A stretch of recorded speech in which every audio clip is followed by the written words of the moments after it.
You'd think buying a week of paradise every year for the rest of your life sounds like a dream. Actually, thousands of owners are paying strangers $1,500 just to take that dream off their hands, not selling it, not breaking even, paying someone else money to accept ownership for free. Somewhere between the glossy brochure and the closing table, an asset that was supposed to appreciate turned into a liability nobody wants. One that, in some cases, outlives the person who bought it and lands directly on their kids. 10 million American households own one of these. The industry that sells them moves over $10 billion a year across more than 1,400 resorts. And almost none of those 10 million owners can explain, in plain terms, what they actually bought. A right to use, not a right to own. That one distinction is the entire business model. Stick around. Because by the end of this, you'll understand why the seller pays the buyer, and why that's not a bug in the system. It's the point. 3 ways into this business. Same industry, wildly different math, depending on where you enter. Tier 1 is bootstrapped, the secondary market, the timeshare nobody wants. Search resale sites, and you'll find listings for $1. Some sellers throw in a cash incentive on top of that. $100 just to sign the paperwork, plus the seller covering the closing costs, the resort transfer fee, and the first year's maintenance bill. Total giveaway, sometimes north of $1,500, just to make the obligation disappear. This tier isn't really a purchase. It's an inheritance nobody asked for, changing hands for negative value. Tier 2 is the mid-market, the tier the industry is actually built to sell. Walk into a developer presentation at a branded resort, and the average transaction price lands around $23,000. Financing is common, and it isn't cheap. Interest rates north of 17% aren't unusual on a loan for an asset that's worth almost nothing the moment you sign it. Tier 3 is institutional, fractional ownership, and private residence clubs, built for people who'd never sit through a timeshare pitch in the first place.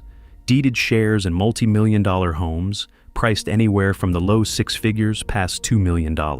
Or membership-only destination clubs, where buyers skip ownership entirely and pay annual dues north of $1,000 a night for access to a rotating portfolio of trophy properties around the world. Same industry, same core promise of guaranteed paradise. One tier is giving its product away for free. The other is charging 7 figures for it. So, how does the middle tier, the one selling $23,000 weeks to regular families, turn into a $10 billion a year machine? That's where this gets interesting. Picture a trawler, not a fishing rod, a net built to process volume, engineered in 3 separate layers so that nothing that swims in ever really swims back out. The first layer is the greeter, warm, friendly, just gathering information, handing out a free breakfast voucher for showing up and taking the tour. The second layer is the closer, trained specifically to handle hesitation, armed with a fresh incentive every single time a prospect tries to leave. The third layer is what insiders call the turnover, or the TO, a senior closer, sometimes introduced as a vice president, who only appears once the first 2 layers have failed.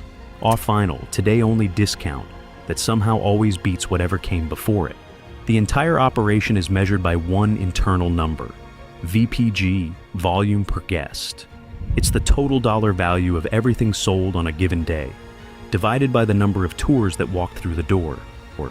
Every greeter, every closer, every free voucher exists to push that single number higher. Industry-wide, VPG regularly runs above $3,000 per tour, meaning every family that sits through a 90-minute presentation is, on average, worth $3,000 in sales, whether they buy anything or not. Here's the number that should stop you. Commissions on these sales can run as high as 40 to 50% of the purchase price. On a $23,000 sale, roughly half of what a buyer pays never touches the resort at all. It goes straight to the sales floor before the ink is even dry. And here's the fact that breaks the whole illusion. What buyers are actually purchasing isn't real estate. In most cases, it's a VOI, a vacation ownership interest. A contractual right to use a specific unit during a specific week, not a deed to anything you could ever list as property. You don't own the building, you own a calendar entry.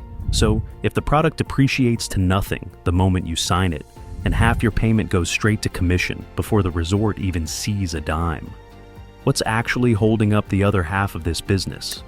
The part that keeps billing you long after the vacation ends? Walk the model unit during a tour, and you're standing in the best version of the product the company owns. Fresh finishes, stage furniture, a view chosen specifically for the walkthrough. It's not the unit you'll actually be assigned. It's the unit built to close a sale. The presentation room is engineered the same way.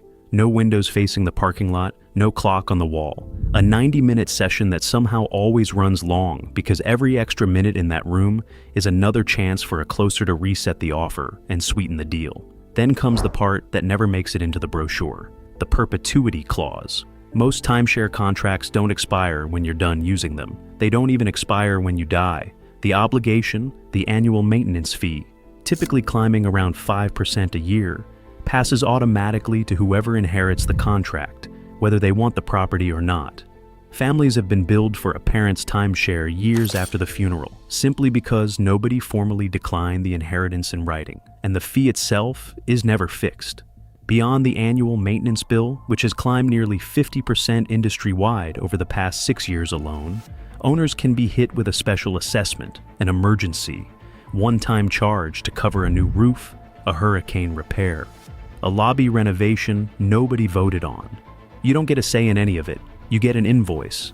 The space was built to sell you a fantasy for 90 minutes. The paperwork was built to bill you for the rest of your life, and possibly theirs too. But paperwork only works if there's a building behind it, standing long enough to actually collect on. And that's exactly where this model starts to crack. The entire business rests on one bet, that the company can keep selling new weeks faster than the old buildings fall apart. When that bet fails, it fails in two very different ways. The first is the overleveraged collapse.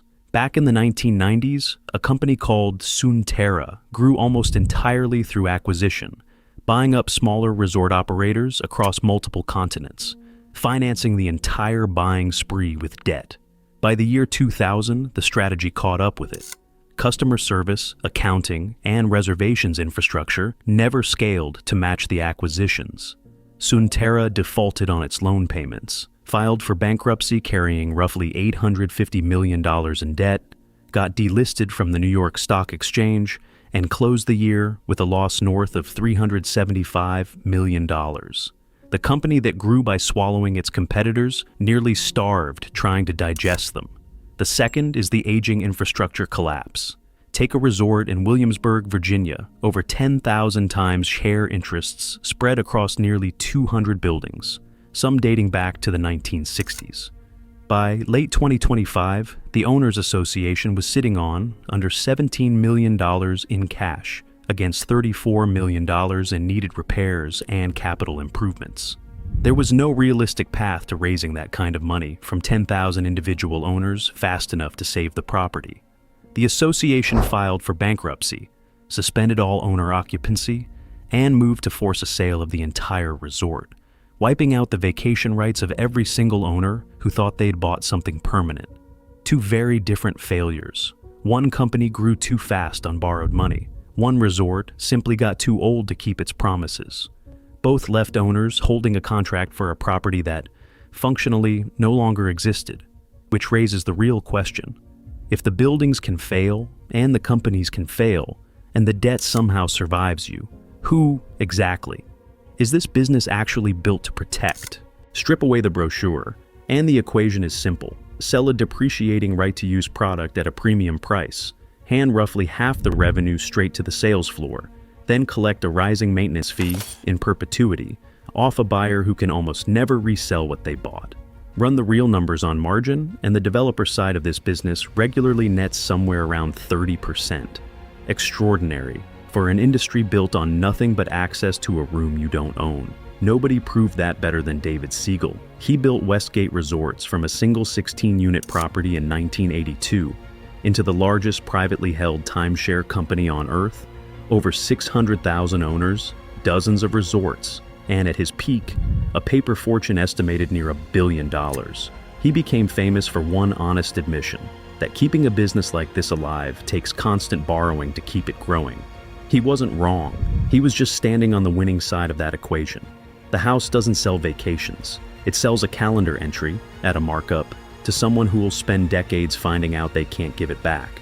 If you've ever sat through one of these presentations, or you're still paying maintenance fees on a week you haven't used in years, drop your story in the comments below. I want to hear how bad the pitch actually got.